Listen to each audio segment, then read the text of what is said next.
we're back with another On the Line segment brought to you guys by James Hoover and his team over at Puro Clean and Broken Arrow. They do a great job, and we are really proud to have them on board with us. And speaking of On the Line segment and great people, we're here with a great friend of mine. I would almost consider him family, Mr. Jeffrey Newell. How are you, sir? I'm good, buddy. You?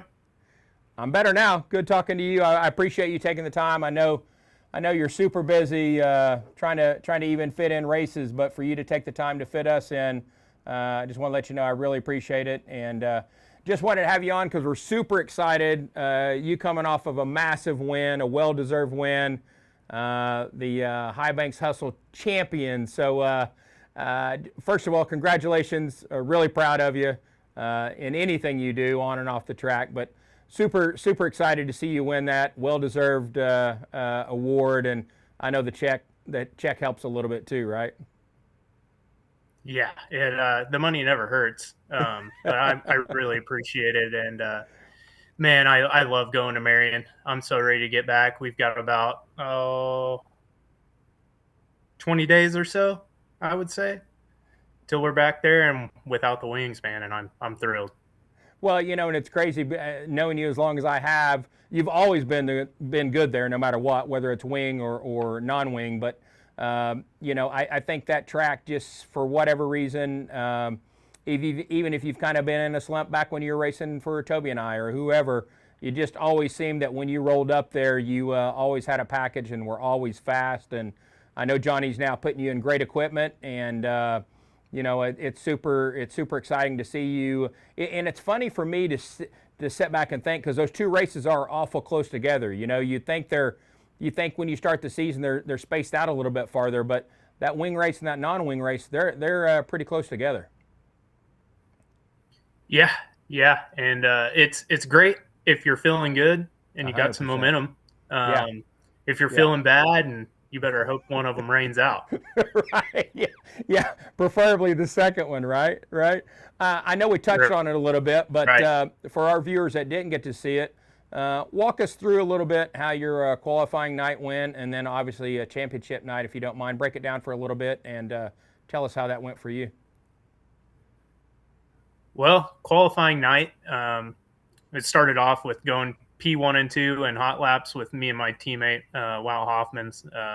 We knew immediately we had the speed. Hell, we knew that on Thursday night after practice. I mean, race cars were on point, like they always are whenever we get on the racetrack. And we started 10th in our heat race.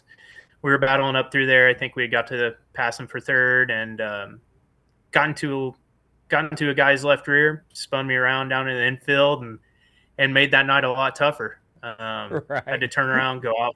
Yeah, we had to go out. Qualifier, I think it was 12 or 15 laps, might have been 15. They used to be 20, which would have been fantastic, but with it being 15 laps, we ripped up through there.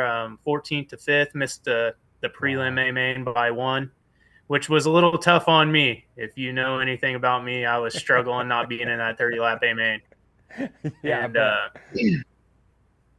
I stayed down at the car. I didn't even watch the A feature. I stayed down there, got all the panels off of it, got a little bit ahead for Johnny, and got everything kind of spruced up. That way, it kind of took my mind off things, and Johnny was able to come back trailer clean, ready to do his thing. Right. Well, and I know for you, like you say, missing the feature, that's number one, that's not the norm, and number two, a lot of that is just more laps for that next night. It's not only locking in, but it's you up there with another package, and the track may be different from when you were there last year and everything else. So it kind of puts you behind the eight ball, especially when you know you're fast. But we talked a little bit about it before, but I think being in that piece that you're with Johnny now, it gives you the confidence to know that, hey, yeah, we may have had a little stumble here and got into somebody, or somebody got into us, but you obviously, like you stated, you had speed, so that had to give you a good feeling when you woke up Saturday morning going to the track, knowing that if things fell right for you and you guys hit on some stuff, that you could be there in the end on Saturday. Absolutely. I just hoped for not a tough heat race. That's one thing that you go, and and you hope you get a heat race that you're willing to either pass cars or not be locked on the front row with somebody tough. Right.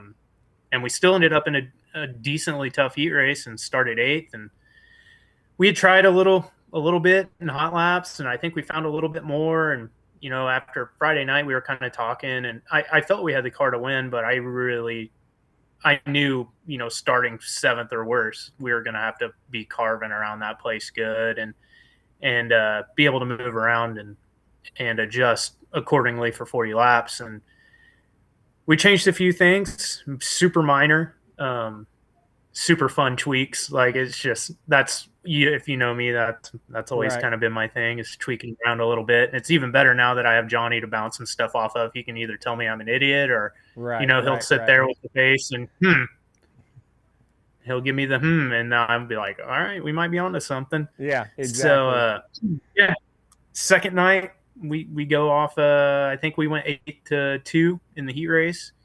That put us on the pole of a qualifier. I think we were in the second qualifier, and man, just got a fresh track rework. Get up there in the middle and just rip and just hold on to the thing for 15 laps. And before we knew it, we were starting eighth in the main. And I knew right then that it was a sign for me, because that's where I won the Terry Sprague Memorial from a few years ago.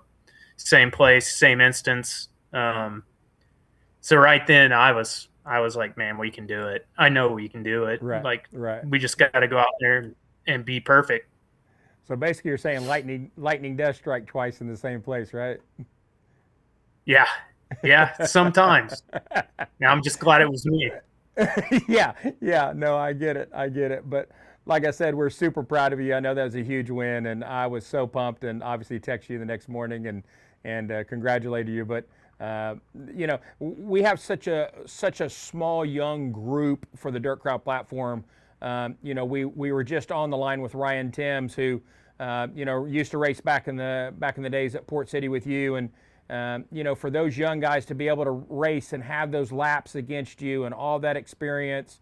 We were just talking to him about not only at the sprint car level or the midget level, but at Port City, if you're fast at Port City and you cut your teeth there and are competitive, not being a homer, but I really feel like that gives you the ability to go, especially in micros, go race anywhere in the country. I mean, and I think you're proof of that, right? I mean, Jeffrey Newell is a top 3, top 5 driver in all of micro racing from coast to coast.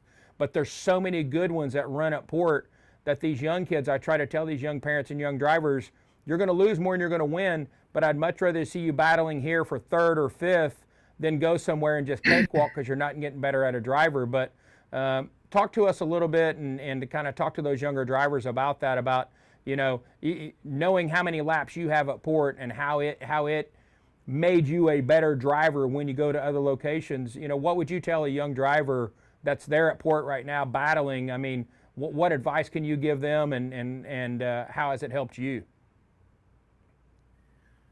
Well, I wish I could really hone in on this and give good perspective, but things were so different when we were younger racing there. And I mean, hell, even up to 4 or 5 years ago. And we always raced off point average. Like, you started eighth to ninth in your heat race every night, and you better run second or third to make the Right. feature.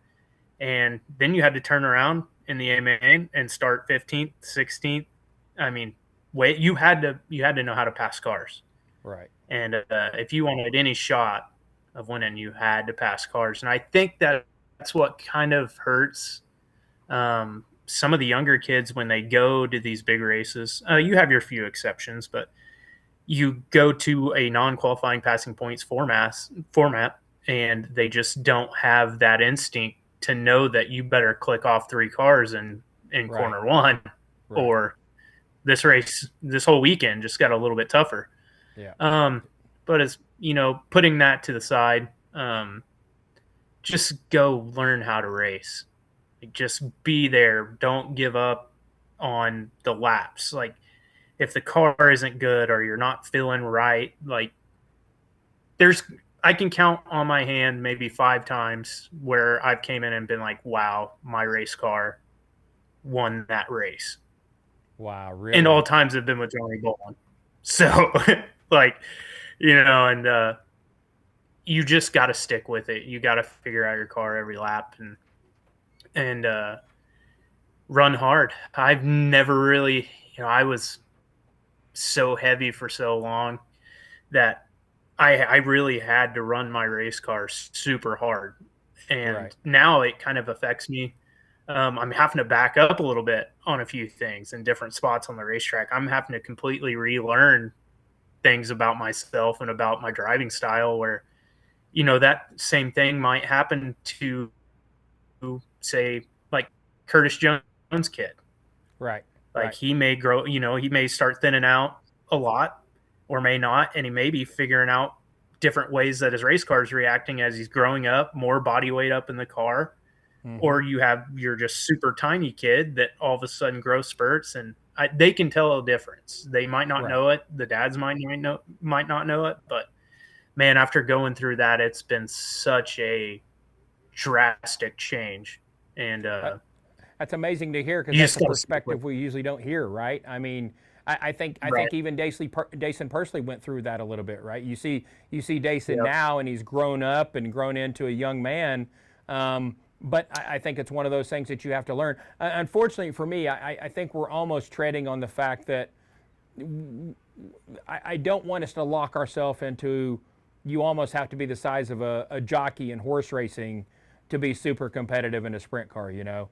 I Right. like to see the Danny Dietrichs and the Brent Marks of the world being competitive and winning races and not just having to throw out qualifying and my heat race and then wait till it gets dry slick or gut slick for me to even have a chance. You know, I think that's one of the things I think we need to be careful of as a discipline in dirt racing is that we don't see that because you don't see it on the late model. You don't see it on the late model side, right? Right. But I think it's interesting to hear that because that's not something that we usually hear, you know. And we Right. were talking, just got off the phone with Ryan talking about how many laps he logged there. I think for him, Huset's kind of tied in and was easier for him because I think it translates a little bit to the outlaw car at Port when you're running a 410 at Huset's because you're always in traffic. It seems like he does well in traffic, and if you're going to be good at Port, you're going to have to get comfortable in traffic. I mean, like you said, it's not only getting up on the wheel, but you've got to make such split-second decisions in the car. I think it translates even when you go to a bigger car and your elbows up on a quarter-mile bull ring that hey, this kind of is natural for me because I've logged thousands of laps at Port doing the same thing. Right. Yeah. Everything happens so fast at Port City. I mean, I hate to say way back when, but back when racetrack was super narrow with a big curb, 2, 3 cars off the bottom. Like you saw it. Yeah, Everybody yeah, that was there saw it. Like that was yeah, some of the most insane quick I mean, it was wild. I mean, yeah. you misstep one time, misjudge a right rear one time, like it would get narrow fast. Right. And man, you just don't really have any of that super narrow, insane curb kind of racing anymore. And I would like to see that every now and then. I mean, I'm Sure. not saying that my ass is going to go hammer a curb Yeah, for yeah. You want to watch it, right? 30 anymore. Yeah, yeah. But the quickness, like sprint cars, just everything slows down when you've been in a micro, especially like if you're in a rack and pinion micro with no power steering. Like you hop in a sprint car, and obviously the speeds are still there. Like the speed's always going to be there, but the Right. reaction of everything is just so slow comparatively. Well, you know, and we talk about that especially because we've got some of these our young dirt crowd drivers that are moving up into the 305s or the two barrels, and for them, it's like they're going on in slow motion because the car is so much bigger and heavier, but the speed is so much less for them to make the decisions. I think they're able to slow down a little bit, and it's easier to Right. drive that car. It's more about learning to getting the balance on the car and the weight of the car than it is the speed. To your point, that's why I love having somebody on like you that has your perspective. You know, you've been in the midget a little bit, you've been in the sprint car, you know how all that translates. I mean, we're sitting here watching some of the BC-39 here in the background, and I know you've got experience in a midget. I mean, what is it like as a driver for you? Do you have to drive a micro different than you do a midget? And then in saying that, a midget and a sprint car, I mean, I know we're talking baseline, but I mean, how is that as a driver? I mean, is it different styles how you're driving, or how do you see that? I mean, in the sprint car, it's all pretty. You just slow down a lot. Just slow your hands down. And just race way ahead of you.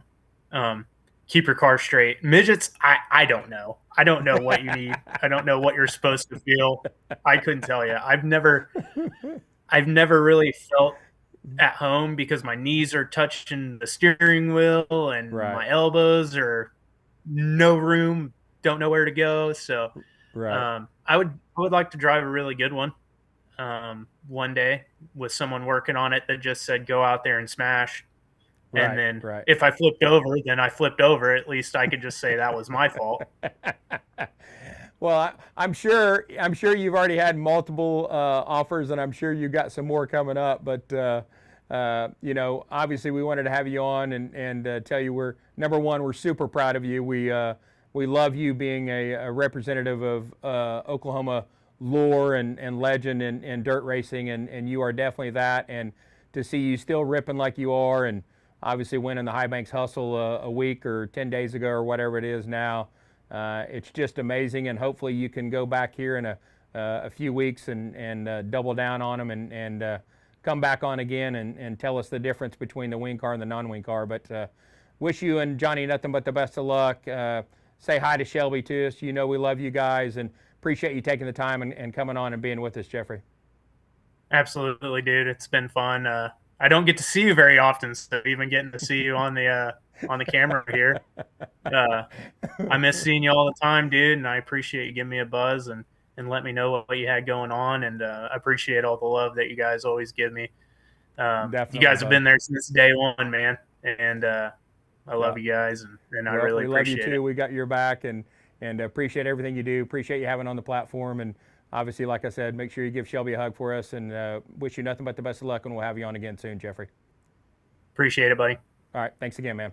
All right, guys. That's Jeffrey Newell. He, for you, if you've been under a rock, he just put it on him at the High Banks Hustle here a couple weeks ago, and super proud of him. But also want to thank James Hoover for taking the time and partnering up with us and representing Dirt Crowd and Ben on the platform. So thanks again to everybody, and we'll be back soon.